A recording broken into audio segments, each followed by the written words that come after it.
You're listening to Skeptoid. I'm Brian Dunning from Skeptoid.com. Salt Therapies. You lay comfortably in a lounge chair, perhaps snuggled into a robe of natural fibers, in a quiet, peaceful room. Soothing music plays softly. The cool air is dry and still, and has a slightly salty tinge. For you're relaxing in a salt cave, perhaps in an exclusive modern spa, perhaps deep underground in a real salt mine, undergoing halotherapy, or speleotherapy, or salt therapy. The room is entirely made of salt, but most spas use machines that grind up salt into fine particles and waft it into the air. The claim is that restful breathing in this environment brings health benefits, unavailable in any other conditions. Now don't ask too quickly exactly what the benefits are supposed to be, or exactly what the specific environmental conditions need to be, because those aren't really too clear. Instead, let's just ask why people all over the world are turning to salt therapy. So just for grins, I did a Google search for salt cave therapy. Here are a few specific claims for what conditions salt caves treat, from the first page of Google results. They come from boutique spas selling the service.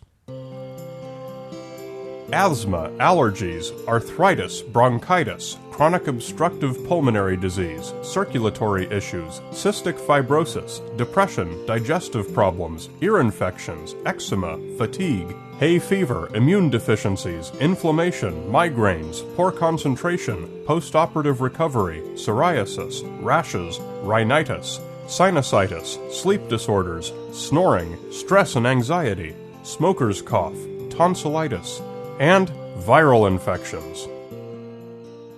Only a small minority of spa sites I reviewed stated that salt caves do not treat any medical conditions and merely provide relaxation. However, the majority are very clear that their service is a miracle treatment, even a cure, for most or all of these conditions. Clearly, the salt cave industry has not yet reached any consensus on exactly what it's selling. Some of the sites I reviewed emphasized purity of the salt, while others credited all the many minerals in it. One site said that the unique combination of 94 elements in natural salt is what makes it work. A number of sites say all 84 are needed. Another says that they only use Himalayan pink crystal salt, because that's the only way to ensure purity. Pink salts are pink because they're contaminated with iron oxide. Analyses of Himalayan pink salt have found that it contains between 95 and 98% salt, with most of the rest being gypsum. Trace elements of about 10 minerals are usually found. Although gypsum is recommended in some alternative medicine schemes, no sound medical research has ever found any benefit from consuming it, so it's not clear why salt therapy practitioners recommend it. Either way, the practice seems to present no clear consensus on whether pure salt or contaminated salt is best. It seems to be a pretty even split. But both sides sound pretty adamant that their way is best. The mechanism for how salt caves treat these conditions is also in hot dispute. While about half emphasize the salt itself being beneficial once it gets into your lungs, the other half are all about ions. Ions, they say, promote good health. An ion's a molecule with an electric charge, either positive or negative, made so because it has more electrons than protons or more protons than electrons. Negative ion generators have been a staple of alternative therapies for a long time, based largely on the sciencey soundingness of the term and a misunderstanding of what they actually do. Negative ion generators use high voltage to add an electron to particles in the air. Electrostatic attraction then causes those particles to move toward and bind to a grounded surface, such as a wall. Thus, an ionizer can help to reduce the amount of dust particles, allergens, and other particles from the air in a room. Many of the salt therapy spas claim that the ionizers in their caves produce negative ions that destroy bacteria. This is also wrong. An ionizer can help draw bacteria out of the air, as just described, but it doesn't hurt the bacteria. To kill bacteria, you need not negative ions, but ozone, which consists of 3 oxygen molecules, O3. Unfortunately, when the ozone concentration is high enough to kill bacteria, it's also toxic to humans. You could never put an ozone generator into a salt cave without damaging the lungs of or killing the people inside. So this very basic claim, repeated by the majority of salt cave spas that I reviewed, is factually wrong. Salt caves, with or without negative ion generators, have no significant effect on bacteria. Here's an example of some of the ion-related nonsense that I read. Our cells can only absorb those elements that occur in an ional form. Only under considerable pressure can the elements be transformed into a specific size, making them ional, which enables them to pass through our cell walls. There's literally not a single phrase in there that's correct, not to mention the fact that ional isn't even a word. This aptly illustrates what I see as the biggest problem with salt caves and halotherapy in general. It misuses sciencey-sounding language to impress and trick the innocent, scientifically illiterate public into buying something that's already available for free to everyone. Simple relaxation. These salt spas may not be able to agree on the pseudoscientific claims they parrot to peddle their wares, but they do have a few things in common: comfortable recliners, soft music, and warm, dim lighting. Relaxation is one of the most accessible health remedies on the planet. Relaxation reduces stress, and stress is hard on the body. It's hard on you psychologically, and it's hard on your body physically. Stress, as we've discussed in a number of episodes previously, produces tangible detrimental effects on your body.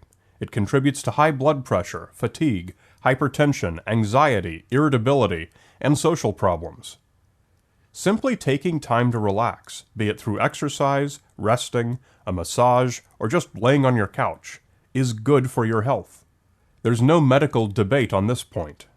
Every doctor would agree, and probably every salt spa owner would even agree. Going to a restful salt spa is good for your health, but it's got nothing to do with the salt, and you could get exactly the same benefit for free by just taking a few minutes to relax anywhere. There's no need to make up random pseudoscience to justify this.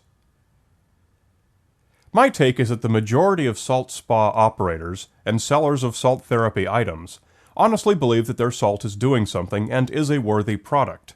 They've been given bad information, and the average person has been offered very little reason to doubt the pervasive pseudoscience that's everywhere.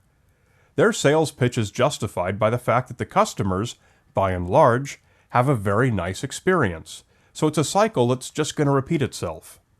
It's sad because those customers' money could be much better spent, or even better, saved. Sometimes it gets more serious. In 2013, Julia Madhu, health editor for Australia's The Age newspaper, interviewed a David Lindsay, the CEO of a chain of salt therapy spas.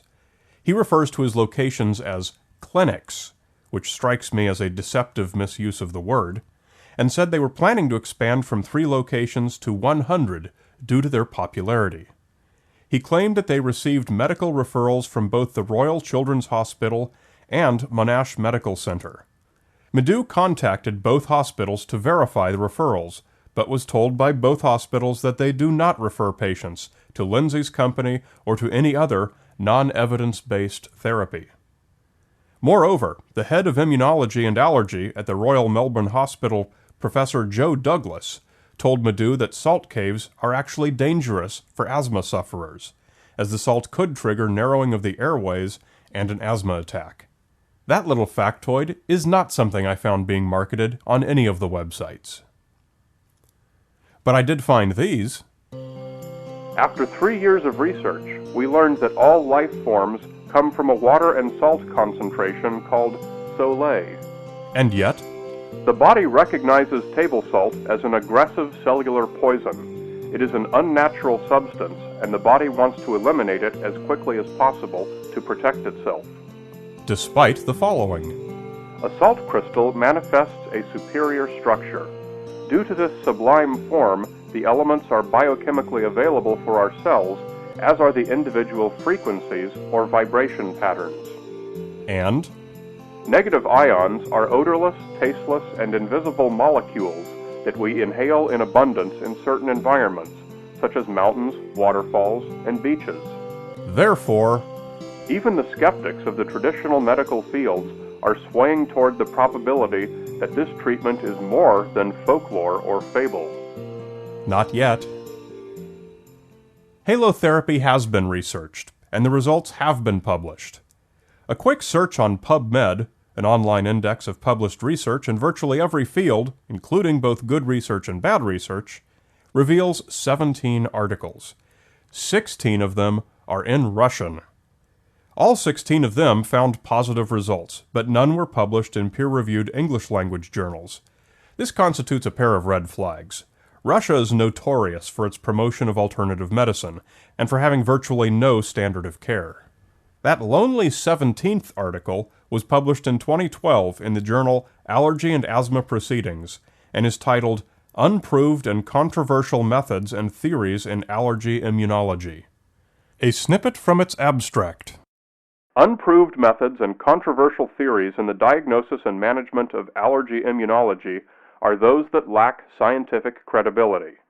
Unproven treatments and intervention methods for allergic immunologic conditions include acupuncture, homeopathy, halotherapy, and autologous urine injections. Any treatment that ranks on a par with urine injections should, in my humble opinion, be regarded with skepticism. The red flags you should note are that there is no standard on what salt therapy is, how it works, or what it does. Certainly no standards for how it should be administered.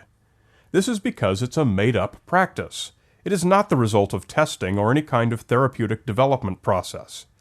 No studies confirming efficacy have been published, at least not in the West.